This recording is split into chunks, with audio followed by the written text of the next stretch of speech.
الحمد لله نحمده ونستعينه ونستغفره ونؤمن به ونتوكل عليه ونعوذ بالله من شرور أنفسنا ومن سيئات أعمالنا من يهده الله فلا مضل له ومن يضلله فلا هادي له ونشهد أن لا إله إلا الله وأشهد أن محمدا عبده ورسوله أما بعد فأعوذ بالله من الشيطان الرجيم بسم الله الرحمن الرحيم يا أيها الذين آمنوا اتقوا الله حق تقاته ولا تموتن إلا وأنتم مسلمون وقال رسول الله صلى الله عليه وسلم إنما الدين النصيحة قالوا لمن يا رسول الله قال لله ولكتابه ولرسوله ولأئمة المسلمين ولعامتهم أو كما قال عليه الصلاة والسلام मोहतरम उलमाए-ए-इज़ाम सामीन-ए-किराम अजीज तलबा আল্লাহ পাক রব্বুল ইজ্জত আমাদের উপর করম করেছে যে আমরা সব এক মকসদ নিয়ে একটা দ্বীনি ব্যথা নিয়ে একত্রিত হয়েছি। দোয়া করেন আল্লাহ তাআলা যেন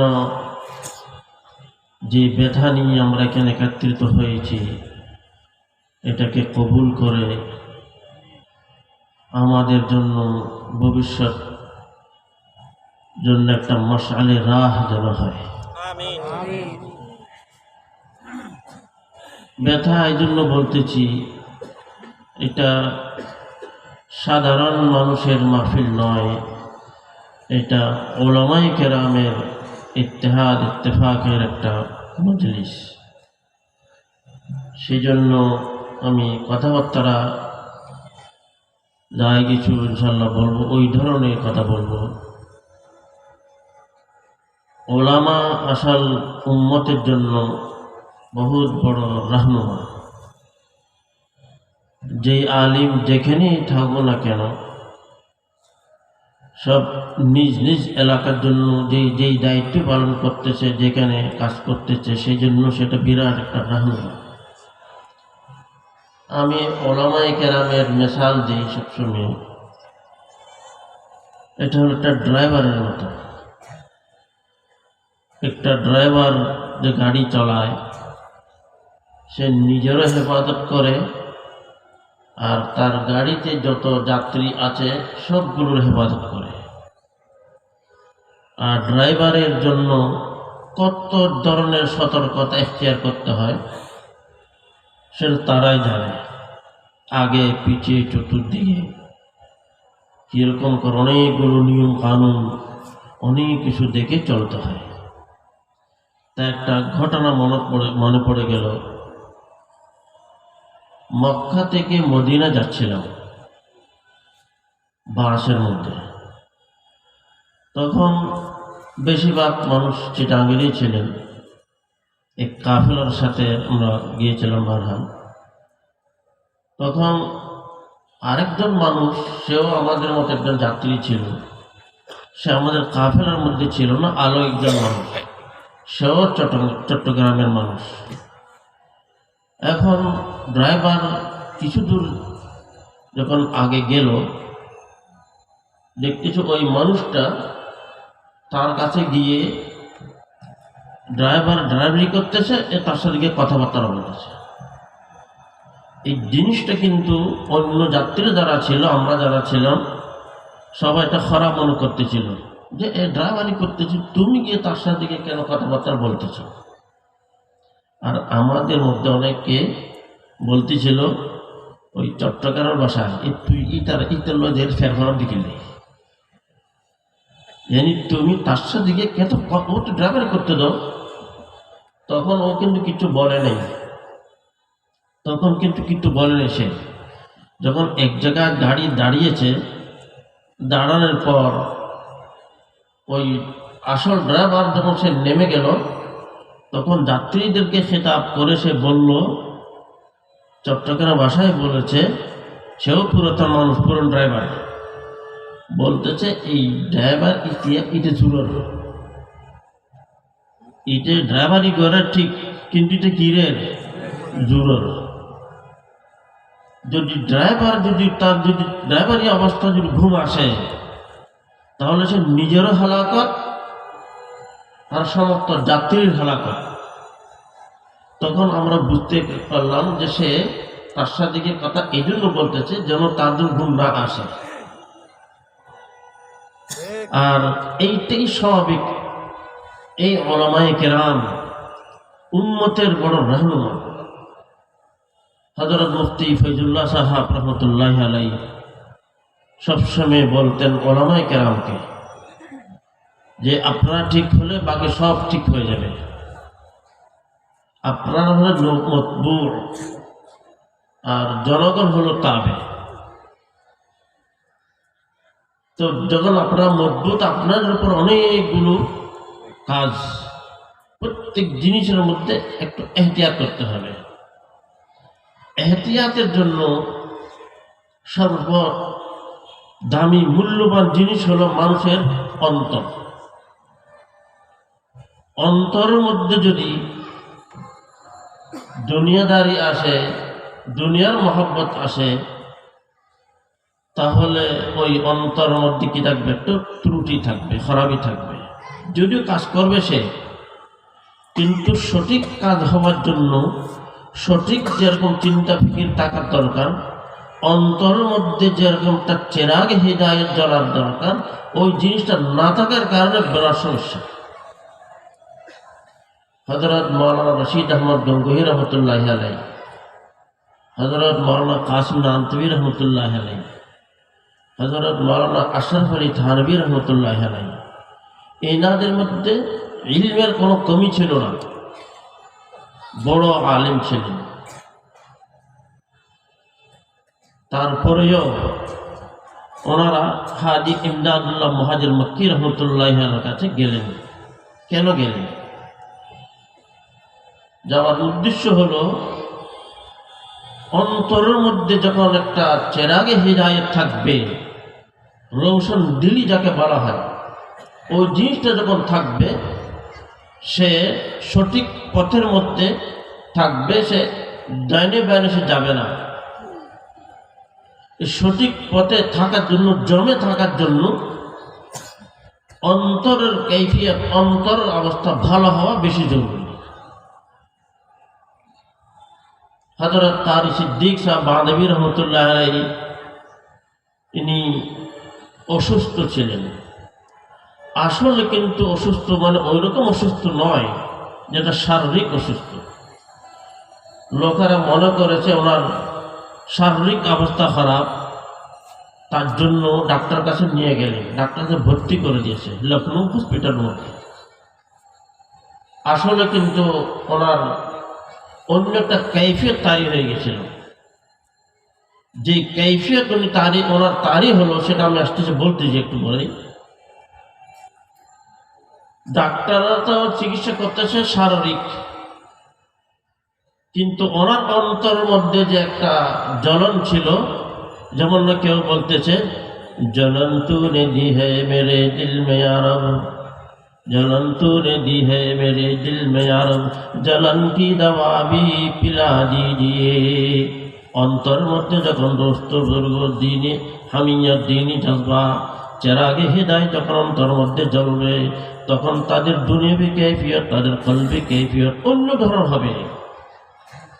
এই জন্য চিকিৎসা চলতেছে। আর উনি কি বলতেছেন, দওয়াओं से शिफा हरगिज नहीं मेरी, বলতেছেন তবিয়ত মুস্তরিব হ্যায় अब नहीं लगती कहीं मेरी। তোমরা চিকিৎসা করতেছ, ডাক্তারের চিকিৎসা, কিন্তু আমার তো অন্তরের মধ্যে অন্য কিছু আছে। যেমন নাকি দেখেন, অন্তরের মধ্যে যখন মহব্বত থাকে, যদি মহব্বত দ্বীনি মহব্বত হোক বা দুনিয়াবি মহব্বত থাক, কিন্তু যার মহব্বত যেদিকে সে সেদিকে ফানা হয়ে যায়। আজ মোহাব্বত শাহ বান্দা মিশাবাদ, আজ মোহাব্বত শাহ বান্দা মিশাবাদ, আজ মোহাব্বত তলখা হাসিরি বুয়ত। আপনারা শুনেছেন, জানেন সবাই। মোহাব্বত এমন একটা জিনিস, হ্যাঁ এটা আলোক জিনিস। সে দুনিয়াবি মহাব্বত আর আখিরাতের মহাব্বত, দ্বীনি মহাব্বত, কোরআনের মহাব্বত। তাই আপনারা শুনেছেন মজনুন আর লাইলা। লাইলা তো একটা মহিলা, আর মজনুনের অন্তর মধ্যে লাইলার মহাব্বত কেমন ছিল। তাই এক জায়গায় মজনুন তার দোস্ত আহবাবের সাথে তফরিতে যাচ্ছিল, সফরে যাচ্ছিল। তখন হঠাৎ করে তার মনে পড়লো, আমি কোথায় যাচ্ছি, এটা তো লাইলার মুখালিফ সিমতের মধ্যে আমি যাচ্ছি, মুখালিফ রাস্তায় আমি যাচ্ছি। তখন সে নিজের দোস্তদের কাছে দরখাস্ত করতেছে, রফাকে দাঈনা মাতাল বরুদু, রফাকে দাঈনা মাতাল বরুদু ওয়াদাইয়াকাল উযাইব ওয়াদাদুদু فعودوا بي على آثار ليلى فقلبي في هوى ليلى عميد। ও আমার দোস্ত আহবাব, আমাকে কোথায় নিয়ে যাচ্ছ? এইটা তো আমার কলবের যে একটা মাহবুবা, তার থেকে আমাকে দূরে নিয়ে যাচ্ছ। ফাউদু বি আলা আসারি লাইলা, আমাকে তো লাইলার যেদিকে রাস্তা সেদিকে নিয়ে যাও। লাইলার মহব্বত আমার কলবের মধ্যে এমন হয়েছে, ফাকলবি ফি হাওয়া লাইলা আমিদু, আমার কলব লাইলার ইশক মহব্বতের মধ্যে ফানা হয়ে যাচ্ছে, টুকরা টুকরা হয়ে যাচ্ছে, আমাকে সেদিকে নিয়ে যাও। যদি একজন লাইলার মহব্বতের মধ্যে যদি এরকম কথা বলতে পারে, আর যে আল্লাহ পাক রব্বুল ইজ্জত, যেনাকে খালিকে কায়নাত, মালিকুল কুল, সব জিনিসের মালিক, মানে কাদির মুতলক, সেইটার মহব্বত যখন অন্তরের মধ্যে পয়দা হবে তখন কি হবে? যেমন নাকি বলতেছে, হালি এক জায়গা বলতেছে, বেগানগি মে হালি ये रंग आशनाई, बेगानगी में हाली ये रंग आशनाई, सुन सुन के सर धुनेंगे अहले हाल तेरा। আল্লাহ রসুলের মহব্বত যখন অন্তর মধ্যে আসবে তখন দোস্ত বুজুর্গ দুনিয়াবি জিনিসের মধ্যে, দুনিয়াবি আইফিসের মধ্যে মজা আসবে না, ভালো লাগবে না। তাই ওই হযরত কারি সিদ্দিক সাহেব বাদবী রহমতুল্লাহ আলাইহি কি বলতেছেন, दवाओं से तबीयत रो बसिहत है नहीं मेरी, दवाओं से तबीयत रो बसिहत है नहीं मेरी, तबीयत मुस्तरिब है अब नहीं लगती कहीं मेरी। মানে কি, এই ডাক্তারি চিকিৎসা যে চলতে, যে চিকিৎসার দ্বারা আমার কোনো ফায়দা হবে না, আমার ফায়দা হবে না। কারণটা কি? তবিয়ত মুস্তরিব হ্যায় अब नहीं लगती कहीं मेरी। আল্লাহ রসুলের ইশক মহব্বত যখন অন্তর মধ্যে পয়দা হবে তখন দুনিয়াদারি ভালো লাগবে না। সেই লোক কি বলতেছে, नहीं समझा कोई इस दर्द को ये दर्द कैसा है, नहीं समझा कोई इस दर्द को ये दर्द कैसा है, दवाओं से शिफा हरगिज नहीं मेरी। এই জাহিরি চিকিৎসার দ্বারাই আমার ফায়দা হবে না, আমার অন্তর মধ্যে আল্লাহ রসুলের একটা মহব্বতের একটা জোশ উঠেছে। আল্লাহ রসুলের মহব্বতের জোশ যখন উঠবে, সেই জন্য কি বলতেছে, न दिन में चैन मिलता है न शब में नींद आती है, न दिन में चैन मिलता है न शब में नींद आती है, सुकून बाकी नहीं है तेरे अंदूहगी मेरी। রাত্রও ভালো লাগতেছে না, দিনও ভালো লাগতেছে না। কারণটা কি? অন্তর মধ্যে যে চেরাগ হেরা জ্বলেছে দৌত্য বলব, সেই একটা কত মজার জিনিস, কত বড় ভালো জিনিস। সেই জন্য হযরত শাহ ওলিউল্লাহ মুহাদ্দিস দেহলভী রহমতুল্লাহ আলাইহি দিল্লি জামে মসজিদের মধ্যে মিম্বরের মধ্যে বসে এই মোগল বাদশাদেরকে খেতাব করে বলতেছেন, কি বলতেছেন? দিলে দারম জওয়াহির পারায়ে ইশক তাহবিলস, দিলে দারম জওয়াহির পারায়ে ইশক তাহবিলস, কেদার জেল গুরদু মীর সামানে কমন্দারম। এমন একটা নেয়ামত, এমন একটা দৌলত আমাদের অন্তর মধ্যে আছে, এই দৌলতের মোকাবেলা করবে পুরো পৃথিবীর মধ্যে কোন রাজবাসা আছে কি? মানে কি? ওই চেরাগে মহাব্বত। এই আজকাল মুমিন তো আছে, কিন্তু ওই চেরাগে মহাব্বত যেটা টান থাকার দরকার, অন্তরের মধ্যে রোশন দিলি থাকার দরকার, ওই জিনিসটা নাই। এই জন্য আল্লামা ইকবাল কি বলতেছেন?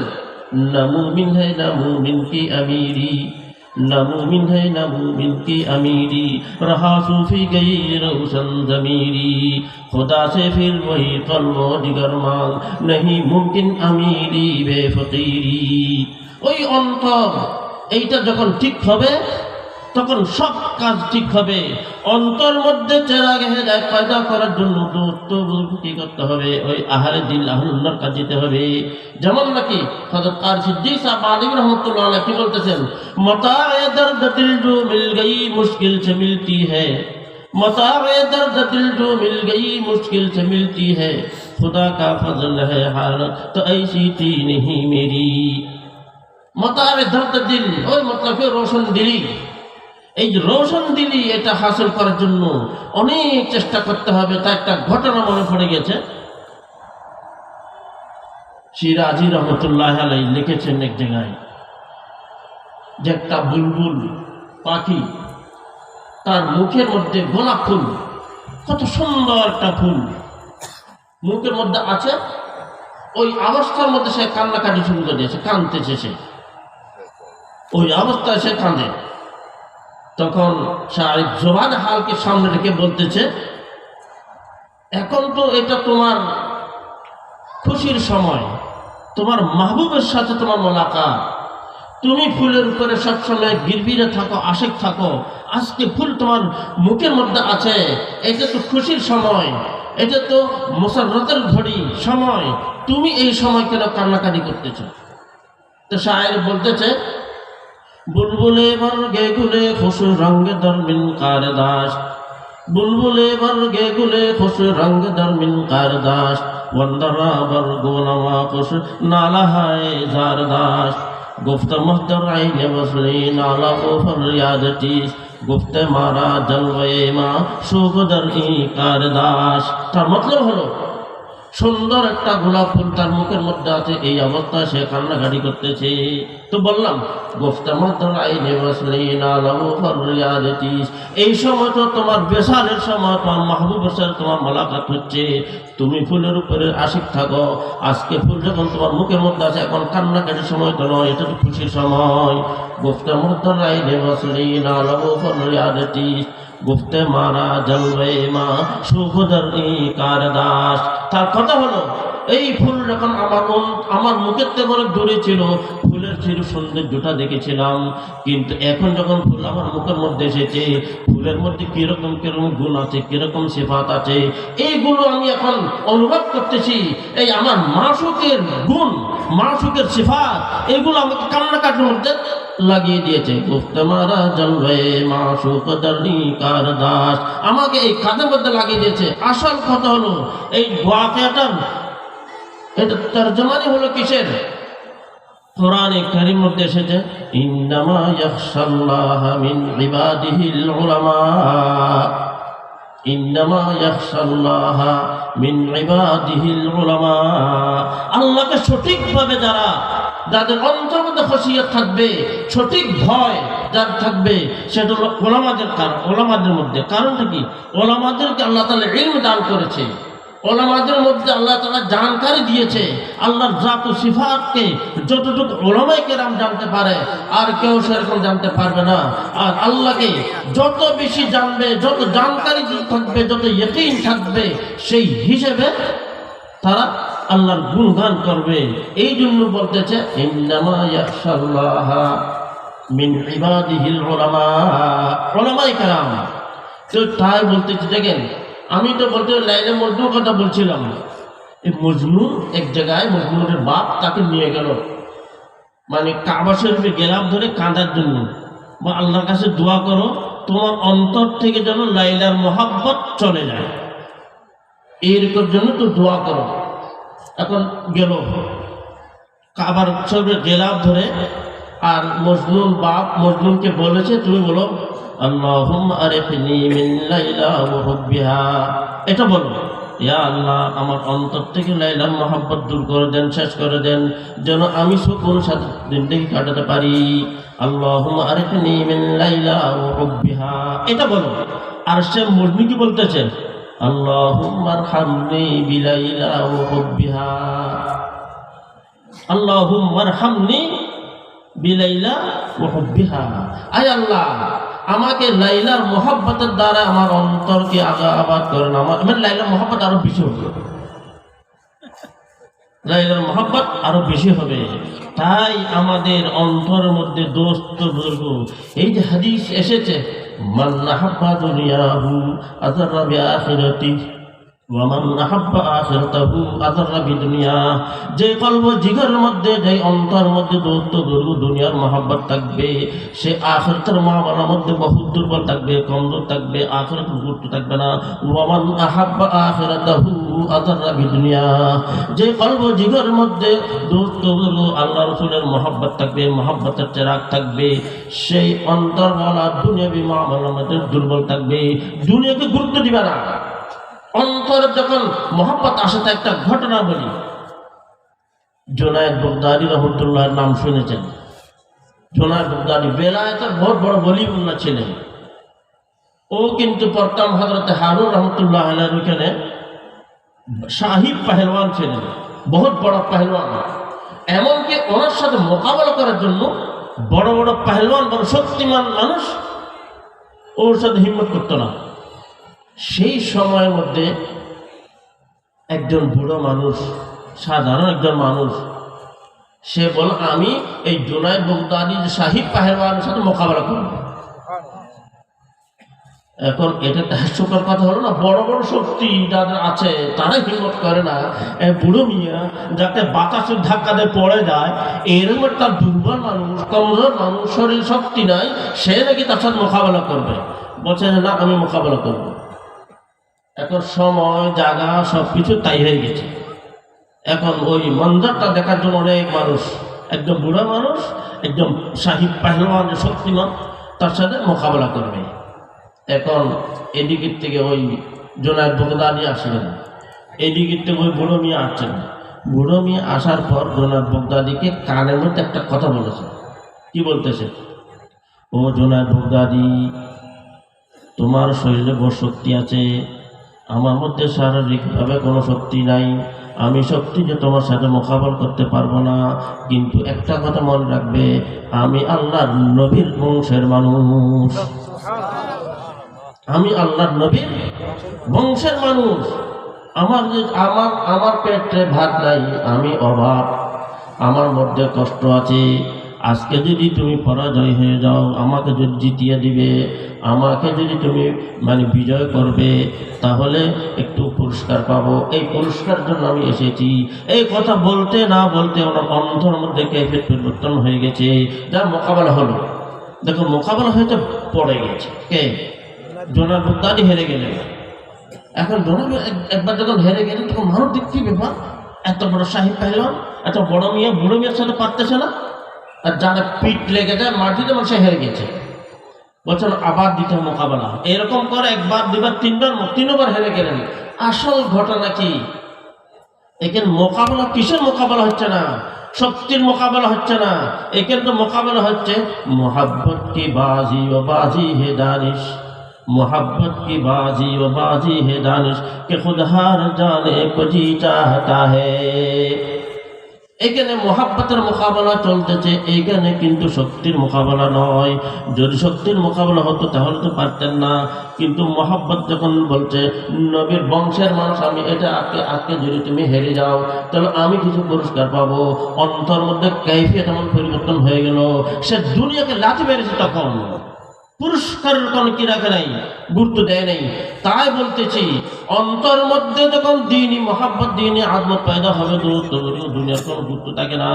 এই জন্য উনি যখন দুনিয়াকে কোরবান করলেন, ওই রাত্রে জুনায়েদ বাগদাদীকে স্বপ্নে দেখলেন রাসূল করিম সাল্লাল্লাহু আলাইহি সাল্লামকে। রাসূল করিম সাল্লাল্লাহু আলাইহি সাল্লাম বলল, জুনায়েদ বাগদাদী, তুমি আজকে আমার বংশের একটা মানুষকে আমার কথা বলার কারণে তুমি তাকে নিজের উপরে মানে কি বলে তরক্কি দিয়েছ, আমার উপরে তুমি তোমার উপর প্রাধান্য দিয়েছ, দুনিয়াকে তুমি লাথি মেরেছ, দুনিয়ার গুরুত্ব তোমার মধ্যে নাই, সেই জন্য আল্লাহ তাআলা তোমাকে বেলায়েতের বড় আলা মর্তবা পৌঁছে দিয়েছে।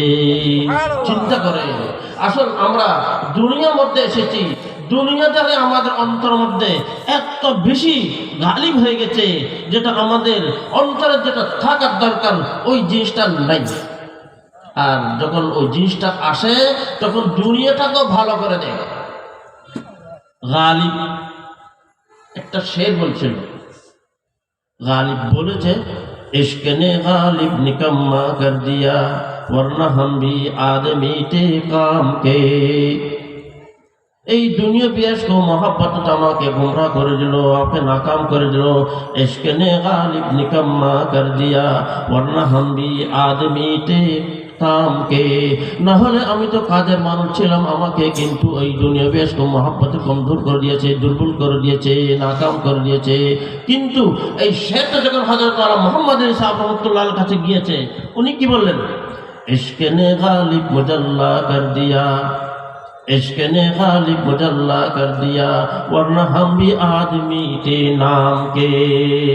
আমরা তো নামের মানুষ, কিন্তু ইশক মোহাব্বত যখন পয়দা হয়ে গেছে, এই ইশক মোহাব্বত আমাকে অনেক মর্তবার মধ্যে পৌঁছে দিয়েছে। ইশক নে গালিব মুজল্লা কর দিয়া ওয়ারনা হাম ভি আদমি তে নাম কে।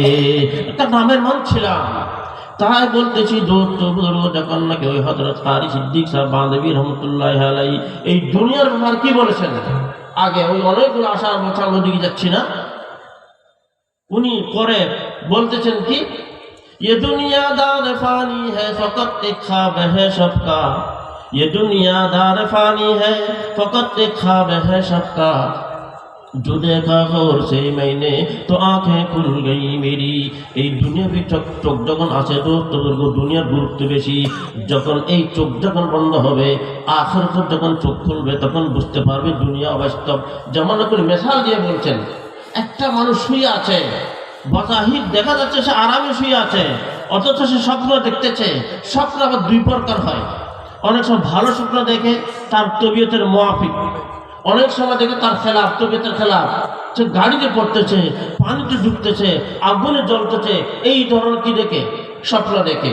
কিন্তু আমরা বাজাহির আমরা দেখতেছি কি সে শান্তি শুয়ে আছে, নয়।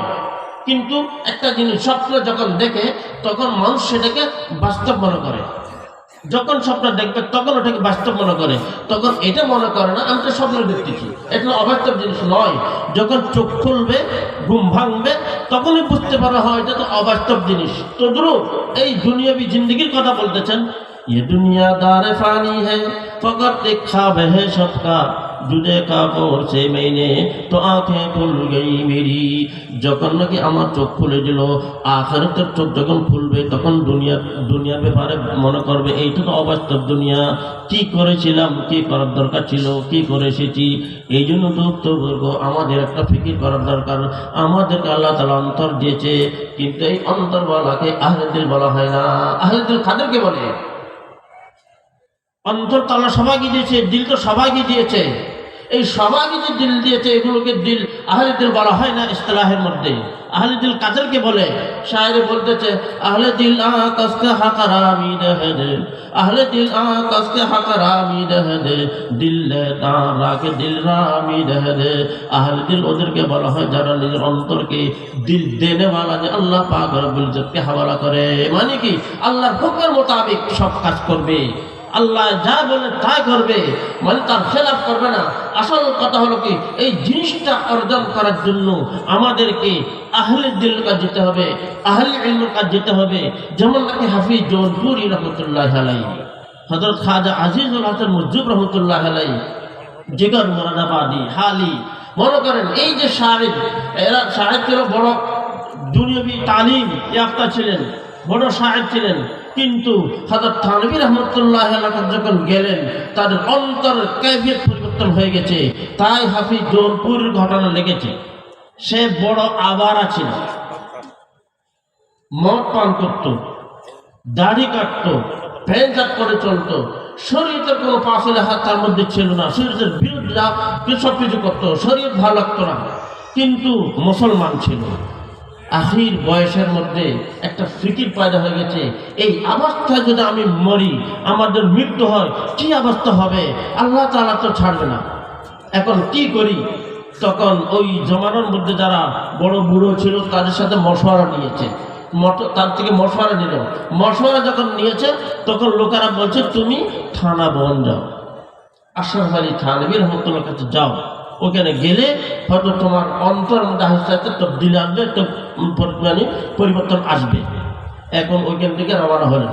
জৌনপুর থেকে থানা বলে একটু দূরে, আজকালের মতো সুবিধা ছিল না, আজকাল তো যাতায়াত আসার জন্য অনেক সুবিধা হয়ে গেছে। তখন খাদ্য রওনা দিল, যাওয়ার পর হযরত থানভী রহমতুল্লাহ মজলিসে বসেছে। হযরত থানভী রহমতুল্লাহ বয়ান করতেছেন, দেখতেছে একটা নতুন একটা মানুষ এসেছে ওনার মজলিসের মধ্যে, থানা ভবনের মধ্যে, কিন্তু কিচ্ছু বলে না। আর হযরত থানভী রহমতুল্লাহ দেখতেছেন, একদিন, 2 দিন, 3 দিন, কয়েকদিন গেল, 4-5 দিন গেল, কিছু বলতেছেন না। আর হযরত থানভী জিজ্ঞেস করতেন নতুন মানুষ কেন, কি করেছে? আসল হাফিজ জৌনপুরি সে এই জন্য দেরি করেছে যে দেখি এই লোকটার কথাবার্তা শুনলে পরে, এই লোকটার হাতে যদি আমি বায়াত হই আমার ফায়দা হবে কিনা। প্রত্যেক মানুষটা কাজ করার আগে তার আগে পিছিয়ে একটু চিন্তা ফিকির করে যে আমি দেখি এর হাতে বায়াত হলে আমার ফায়দা হবে কি, একটা কথাবার্তা শুনি। তাই 4-5 দিন পরে তখন সে করলো কি, ওই নাপিতকে ডেকে ওই সামান্য দাড়ি বেরিয়েছিল ওগুলো কেটে সাফ করে এখন হযরত থানভী রহমতুল্লাহ আলাইহি বললেন, হযরত মুঝকে বায়াত ফরমা লিজিয়ে, আমাকে বায়াত করেন। এখন হযরত থানভী রহমতুল্লাহ কিন্তু সঙ্গে সঙ্গে কাউকে বায়াত করতেন না, একটু কয়েকদিন পর বা একটু মামুলাত দিতেন বা এগুলো আদায় করো যাচাই করতেন আর কি। ছোট্ট করে সে বায়াত হওয়ার জন্য এসেছে নাকি ডিগ্রি হাসিল করার জন্য এসেছে, এই কথা বলতে গেলে আমার আজীব লাগে। আজকাল তামাশা অনেক বেড়ে গিয়েছে। এই হযরত থানভী রহমতুল্লাহ মজলিসের ব্যাপারে খাজা আজিজুল হাসান মজরুর রহমতুল্লাহ কি বললেন, ये छोटी सी मस्जिद, ये छोटी सी बस्ती, ये छोटी सी मस्जिद, ये छोटी सी बस्ती, ये छोटी सी मजलिस खुदा जाने क्या थी। ছোট মজলিস, কোন রং তামাশা ছিল না। ওইখানের মধ্যে যারা হযরত থানভী রাহমাতুল্লাহ আলাইহির মজলিসের মধ্যে ছিলেন, যাদের অন্তরের মধ্যে চেরাগ হিদায়াত জ্বলেছে, এক একটা মানুষ এখান থেকে সূর্যের মতো আলোকিত হয়ে গেছে। কি রকম ছিল, কিন্তু সেখানে রং তামাশা ছিল না।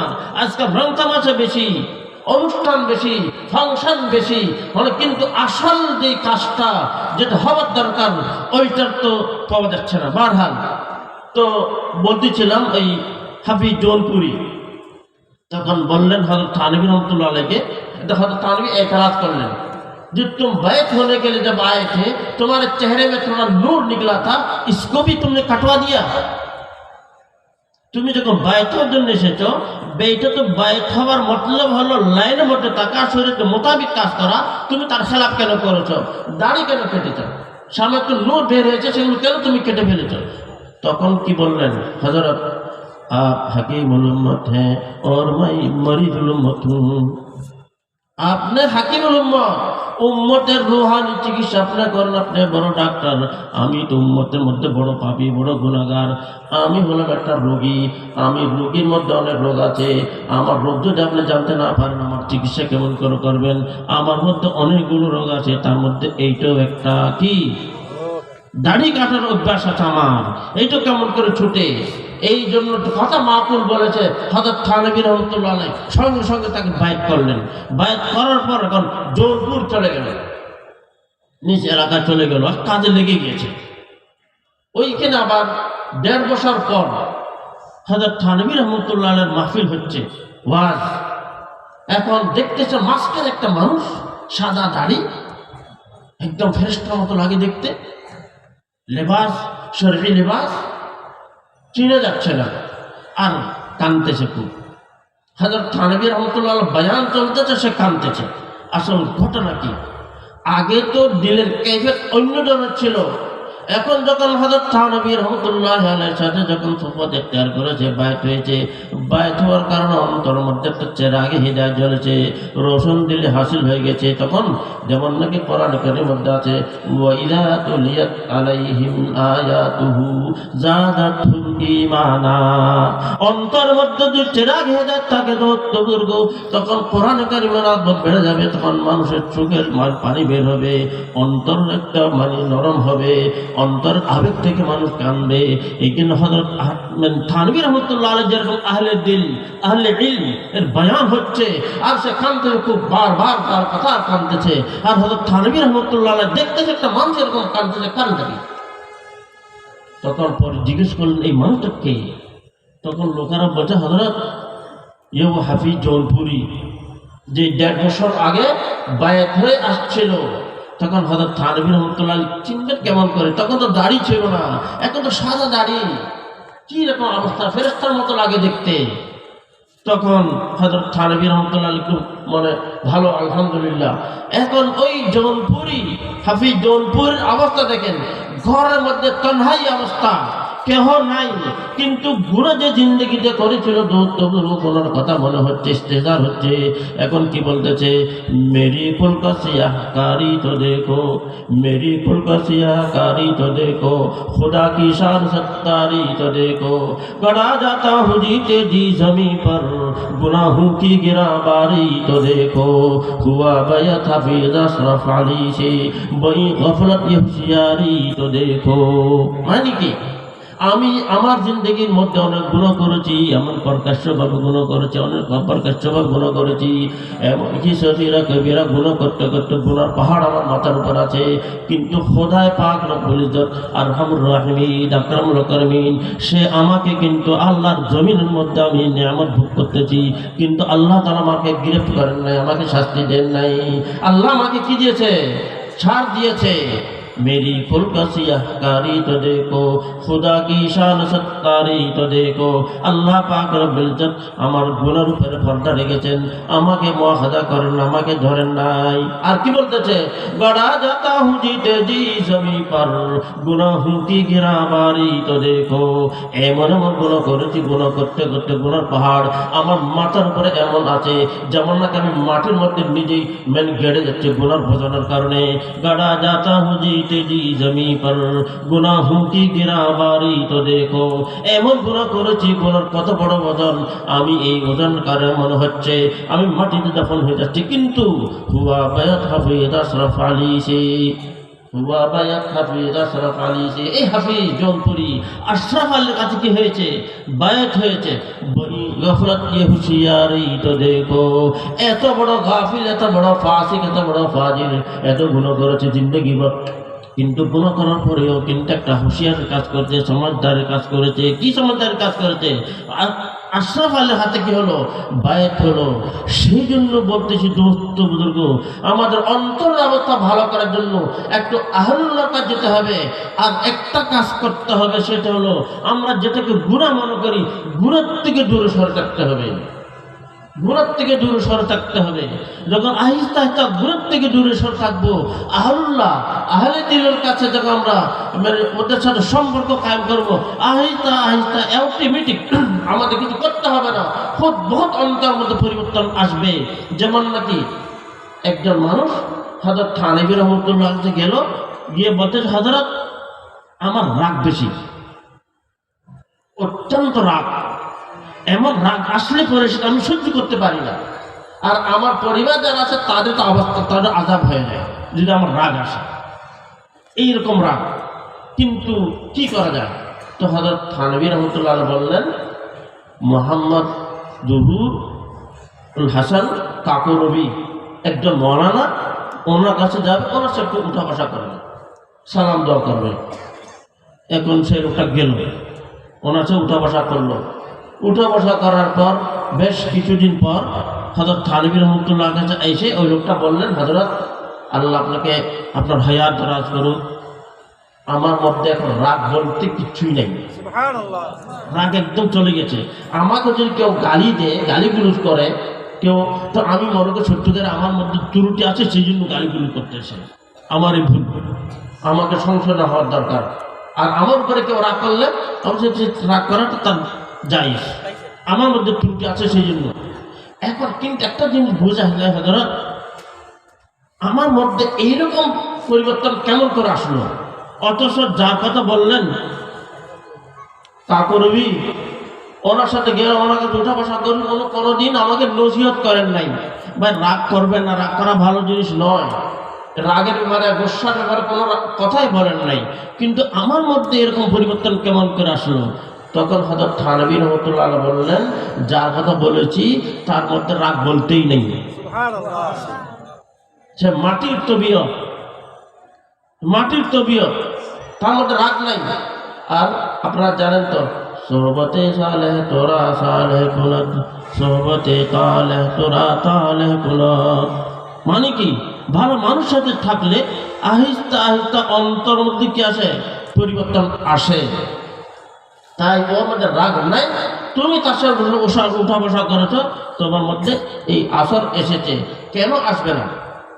মানুষের মধ্যে মানুষের মেঘনাথিসের মতো, চুম্বকের মতো একজন মানুষ তার সাথে উঠা বসা করে, তার মধ্যে যা আছে, মানুষ লোহায় যেমন চুম্বক টানে, চুম্বক যেমন লোহা টানে, এইরকম হয়।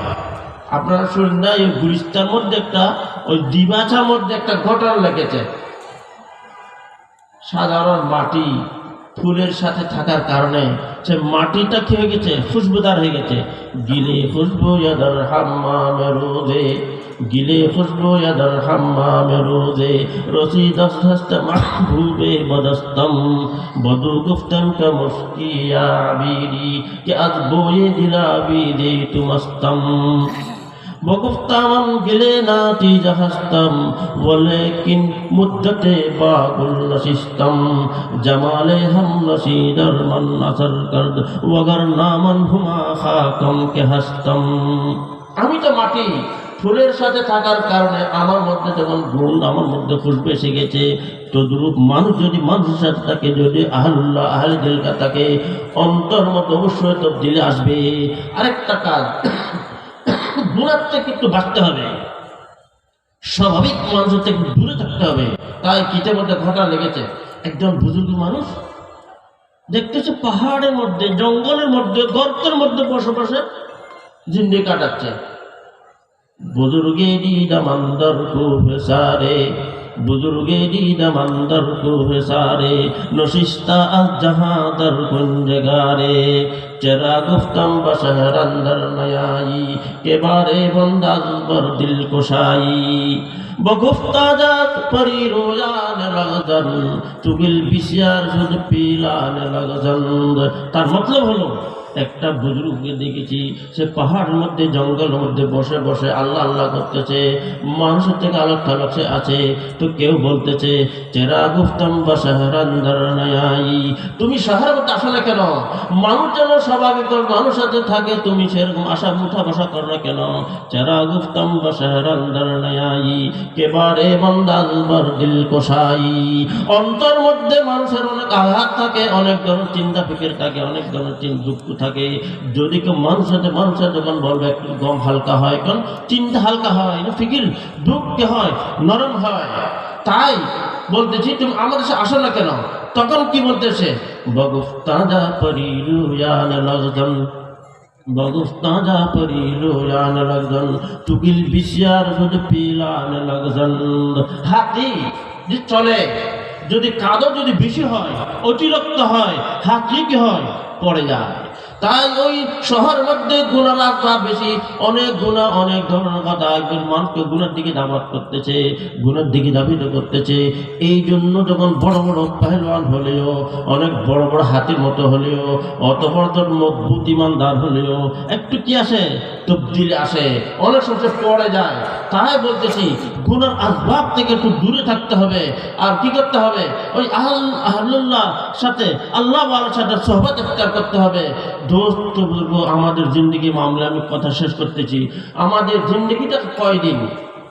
হযরত সৈয়দ সালমান নদভী রহমতুল্লাহ আলাইহি, হযরত থানভী বড় আলিম ছিলেন। হযরত থানভী রহমতুল্লাহ কাছে যাওয়ার পর জিজ্ঞেস করেছেন তসব্বুফ ক্যা হ্যায়, তসব্বুফ কি জিনিস? हजरत मौलाना अशरफ भाई थानवी रहमतुल्लाह अलैह बोलेন, आप अरबियत के बड़े आलिम हैं, আপনি তো বড় আলিম, আপনাকে আমি কি বলবো। যাক, কিছুক্ষণ পর মানে যেমন একসাথে আর সাথে বসে তকরার মোতালা করে, তকরার করে, সেই হিসেবে বলতেছি তসव्वुफ का मतलब है खुद को मिटाना। তসव्वুফের মতলব হলো কি, যেমন নাকি খাজা আজিজুল হাসান মজজুব রহমতুল্লাহ আলাইহি হযরত থানভী রহমতুল্লাহ আলাইহির কাছে গিয়ে কি বলেছিলেন, এই কথা বলছিলেন, यानी नहीं कुछ और ख्वाहिश आपके दर पर मैं लाया हूँ, नहीं कुछ और ख्वाहिश आपके दर पर मैं लाया हूँ, मिटा दीजिए मैं मिटने ही को आया हूँ। আমি ফানা হওয়ার জন্য এসেছি। আমার নফসের মধ্যে গুরুর বেশি, আমার নফসের মধ্যে খুদনুমাই বেশি, আমার নফসের মধ্যে তাকাব্বুর বেশি, নফরত বেশি, অনেক ধরনের খারাপই আছে। এই জিনিসটা কেমন করে দূর হবে, এই জন্য আমি এসেছি আপনার কাছে। নেহি কুছ और ख्वाहिश आपके दर पर मैं लाया हूँ, मिटा दीजिए मैं मिटने ही को आया हूँ। আমি নিজেকে নিজে ফানা করার জন্য এসেছি, আপনি আমাকে একটু উত্তর বলেন। তাই বলতেছি তো বুজুর্গ, এই মানে তসव्वुफের মতলব হলো খুদ কো মিটানা, এটা বলতেই কোনো মতে একটা ভয় এসে গেছে। এই উনি পরে কি বললেন, ওই শেখ আমরা বলতে চায় পরে আমাদের জিন্দেগি তো কেটে যাচ্ছে, কিন্তু हम ऐसे रहे या के वैसे रहे, वहाँ देखना के कैसे रहे, हयात दो रोजा का क्या ऐशो गम, मुसाफिर रहे जैसे तैसे रहे। এই 2 দিন জিন্দেগির 60 বছর 70 বছর আরামের কেটে বার, আর অশান্তিও কেটে বার, শান্তিও কেটে বার। যখন মানুষের মৃত্যু হবে শান্তিও কেটে যাবে, অশান্তিও কেটে যাবে, কিছু থাকবে না। কারণ অশান্তি এই জন্য কাটবে, ولم تجي لحادثة الليالي فما لحوادث الدنيا بقاء। দুনিয়াবী জিন্দেগির মধ্যে যে হালাত আসে এগুলো কেটে যাবে, কিন্তু हम ऐसे रहे या के वैसे रहे, वहाँ देखना के कैसे रहे, हयात दो रोजा का क्या ऐशो हम, मुसाफिर रहे जैसे रहे, रह गुजर दुनिया है ये बस्ती नहीं, रह गुजर दुनिया है ये बस्ती नहीं, जाया आइशो इशरत मस्ती नहीं। এই জন্য দোস্ত বুজুর্গ, আমাদের অন্তরের মধ্যে যে একটা দুনিয়াবী মহাব্বত, দুনিয়ার আজমত, দুনিয়ার গুরুত্ব আছে, এটা কেমন করে দূর করা যায় সেটা আমার একটা ফিকির নেই। এরকম যদি ফিকির করবো, আস্তে আস্তে আমাদের কলবের অবস্থা ভালো হবে। যার কলব ভালো সব কিছু ভালো, যার কলব খারাপ সব কিছু খারাপ। যেমন নাকি কলবের মিসাল দিয়েছে হাদিসের মধ্যে, মাসালুল কলবিকার রিশা, মাসালুল কলবিকার রিশা তুকাল্লিবুহা রিয়াহু বিফুলাতিন। একটা মাঠের মধ্যে একটা পাখি একটা পর্দার পড়ে থাকে, তখন বাতাস এদিক থেকে ওদিক উড়িয়ে নিয়ে যায়। তো দুরূপ আমাদের কলবের অবস্থা হয়েছে। এই কলবের মধ্যে স্থির মানে কৈফিয়ত পয়দা করার জন্য আমাদেরকে আহলুল কাজ যেতে হবে। এইরকম যেন আমাদের একটা ফিকির থাকে, আহিস্তা আহিস্তা ইনশাআল্লাহ আমাদের মধ্যে তবদিলি আসবে, পরিবর্তন আসবে, কলব ভালো হবে, তো আমাদের দুনিয়াও ভালো হবে, আখিরাতও ভালো হবে। এই ওয়াজ মাহফিল এগুলো হয়, এগুলোর উদ্দেশ্য হলো মানুষের অন্তর আসল কি হবে, ঠিক হবে। এই জন্য আমরা সবাই এটা গুরুত্ব দিই। আল্লাহ তাআলা আমাদেরকে সঠিক কথাগুলোর উপরে আমল করার তৌফিক দান করুক। ওয়া আখিরু দাওয়ানা আনিল হামদুলিল্লাহি রাব্বিল আলামিন।